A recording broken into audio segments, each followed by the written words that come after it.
Remember, the Force will be with you always, Anakin Skywalker. I mean, Luke Skywalker. Luke Skywalker.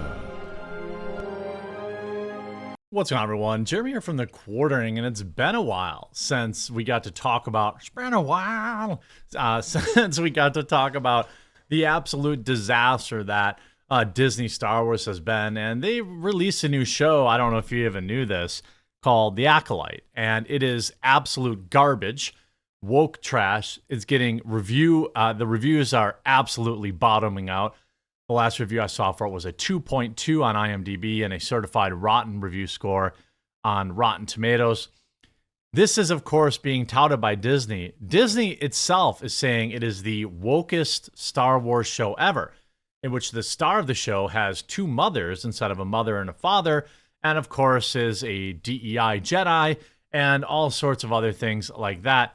Everybody is absolutely dunking on this, and people are just pushing back, rightfully so, as even the cast has made some insane claims about Star Wars, some of the most basic stuff. Look, I think that sometimes fandoms can be a little rough on these actors that play the roles, okay?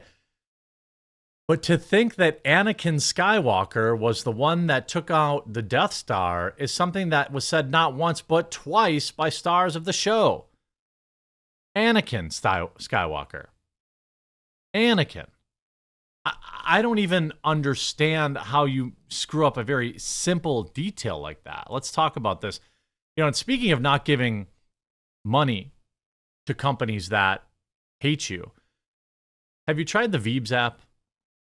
If you get the Veebs app on your Android or iPhone or iPad or Android tablet, use code 4444 for a free trial. It's only $1 a month anyway, but get the free trial. It has what is, in my opinion, the most powerful features to fighting back against companies that hate you. Very easy to just scan items and figure out if they're woke or not, if they hate you or not. They also have now added like airlines and hotels and all that kind of stuff coming down the pipeline. So for big purchases, you can really make sure you're not giving money to somebody that hates you. Get the Veebs app. It's at veebsapp.com or in the Google Play Store or Android store. Stop giving money to people who hate you. Like these people.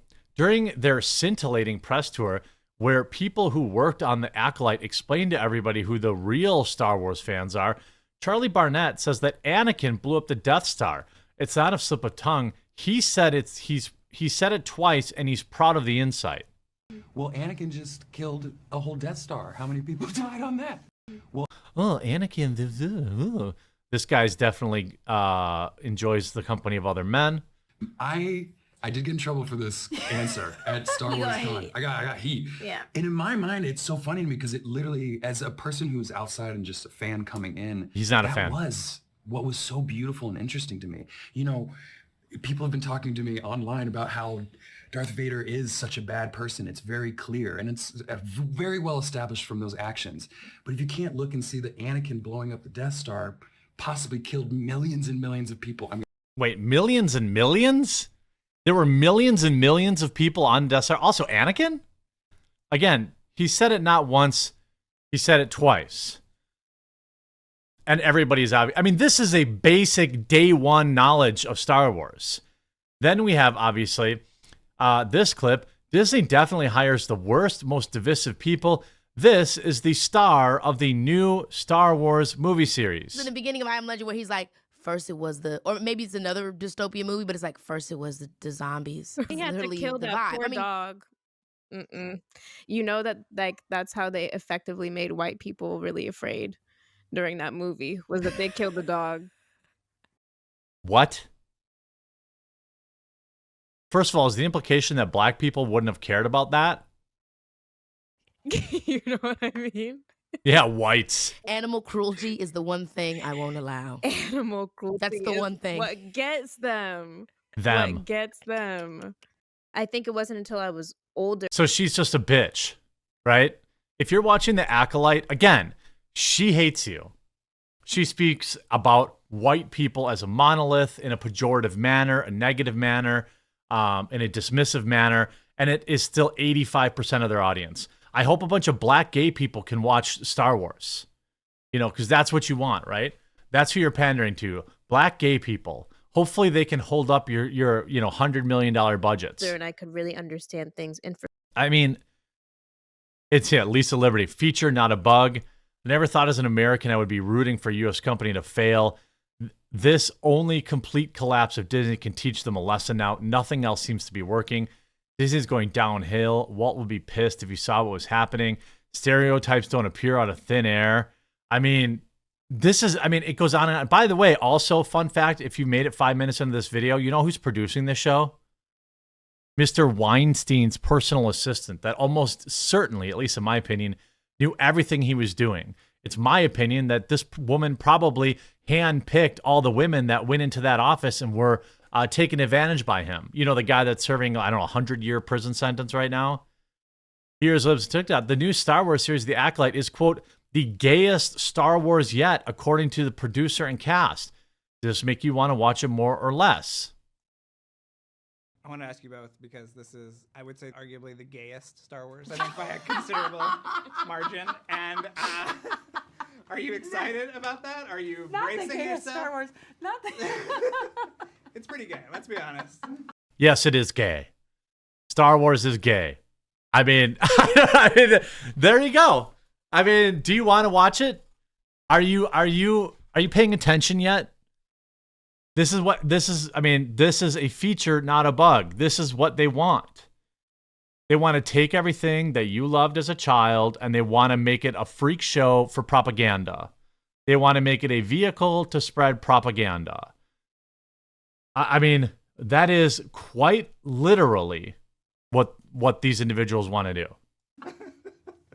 Leslie, how do you feel? Am I gay? Yes. Well, no, I know you are gay. Of course she's gay. That's a part of getting ahead in Hollywood. But I'm asking, are you excited about putting this, this is going to be a talking point? No, it isn't. Again, another colossal goofball thing to say. No, sorry, Star Wars fans don't give a crap about this. They don't care. Weirdo groomers care. Weirdo, weirdo gender ideologues care about this. I don't care about this. In fact, excuse me, it's a perfect anti-advertisement. I mean, that's what it is. That's what it is. It's a perfect anti-advertisement. I'm not watching The Acolyte.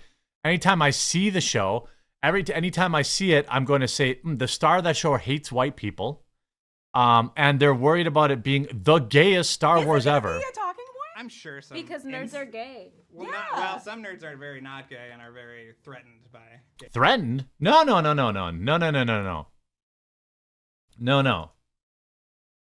I'm not threatened by it. I'm just not going to watch it. That's cool. It's cool. I hope that the 17 gay Star Wars fans that you have who also hate white people, I hope they carry it. I mean, I don't know. I don't really know. This is a rod of their own making. When the show flops and nobody watches it, we're going to be doing the same circle again. Well, that's true. But in my world, nerds are gay. Okay. Was this a fun element of? No, I don't think so. And yet people have told me that it's the gayest Star Wars, and I frankly... You're offended? Into it. No. Oh my God! You're so catty. You're just so witty and so smart. Oh my God, this is totally slay queen. Oh my God, I just totally want to get my mimosas and watch Star Wars: The Acolyte. How's it getting reviewed? Well, it has a 45% audience score. I don't care about the critic score because critics are they're the ones saying, oh, black female lead, 10 out of 10. Not going to bother looking into it, 10 out of 10. Black female lead with two mothers, 10 out of 10. Is it any good for Star Wars? No. The Acolyte new Star Wars summary. 1, the main character has two mothers. 2, all the main Jedi characters are black, Asian, 0 white men. In the first episode, the only speaking role for a white character was for prisoners. In episode 3, they plan to throw away all Star Wars canon and start using pronouns. One reviewer who has seen the episode said it will destroy all the remaining affection the fans had for Star Wars. Was there any? Did you have any hope for Star Wars? Did you think that Star Wars was going to just suddenly turn it around and not be horrible and not hate the fans? I mean, let's look at the audience scores. All audience. Can I even read it? Are you gonna let me read it? By the way, top critics only gave it a 71. All the critics are the ones that are like, "Ooh, I want access journalism. I'm never gonna say anything bad." They don't even let me review. They don't even let me see the audience scores anymore. That's weird. That's very weird. Why can't I see the reviews? Maybe I can't like figure it out because I'm a dum-dum. You know, you see some of these reviews. Rolling Stone deleted this review briefly. The Acolyte, this Star Wars prequel series, isn't a force to be reckoned with. Even a veteran Jedi Master would lose patience with the latest Disney Plus addition to canon, which focuses on a pair of twins, revenge, and ZZZZZZZZZ. The Jedi barely appear in the original Star Wars trilogy. Obi-Wan and Yoda, both hermits, hiding from their own failures in distant corners of the galaxy, and both die after teaching Luke Skywalker a bit about the Force. Luke himself never technically completes his training, though he gets close enough to be considered a Jedi Master in later films. So the Jedi exist more as an exciting symbol in those early films, as well as a mystery. How could a group of people so wise and powerful have just ceased to exist? Well, I mean, nobody wants to watch this crap. Nobody wants to watch your diversity, DEI, Star Wars crap. And again, is it the presence of a diverse cast? No, it's just crap writing that people are more obsessed with the gayness and who characters are sleeping with than writing a good movie. Enjoy obscurity, enjoy flopping. The Acolyte is a queer Marxist vandalization of the myth of Star Wars. The Acolyte is the Force, is a metaphor for cultural hegemonic power. The Jedi are a metaphor for cisgender white oppressors who hoard the power for themselves. Yes, it really is that obnoxious and stupid. I mean, there you go, Kathleen Kennedy. Hope you enjoy. I hope you enjoyed this video. If you did, make sure you leave a like on it, and we'll talk to you again real soon.